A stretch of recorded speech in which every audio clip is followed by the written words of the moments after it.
In today's video, I'm going to teach you how to use the group items in QuickBooks. Group items in QuickBooks Online are called bundles. They let you package multiple products or services together so you can add them to a sales form in one go.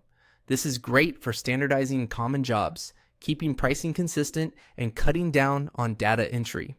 Start on your QuickBooks Online home screen and move your cursor to All Apps under the Get Things Done area.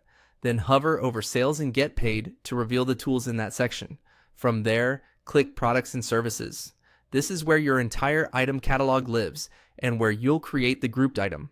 In the Products and Services page, select New Product/Service. You'll see several item types. Choose Bundle. Remember, bundle is QuickBooks' term for a group item, and it's designed specifically for packaging components together as one offering you can reuse. Begin by entering a clear, customer-friendly name. Pick something consistent with how you sell this package so it's easy to find later in your item list and when you're creating invoices or estimates. A good name helps your team select the right bundle quickly and avoids duplicate items. Next, type a sales description.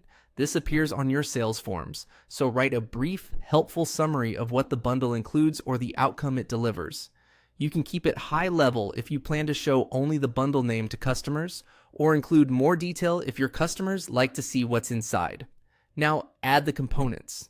In the items included in the bundle section, place your cursor in the item name field and start typing to search your existing products and services. Select each one you want to include.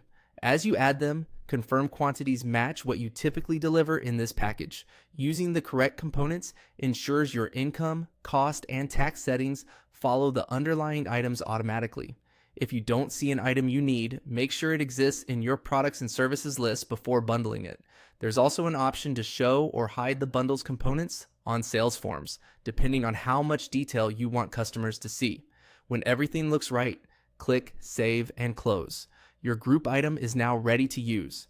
The next time you prepare an invoice or estimate, search for the bundle name and QuickBooks will add all the included items together in one step, following the quantities you set. This keeps your pricing consistent, improves accuracy, and saves time across your sales workflow. That's it. Your QuickBooks group item or bundle is set up and ready to go.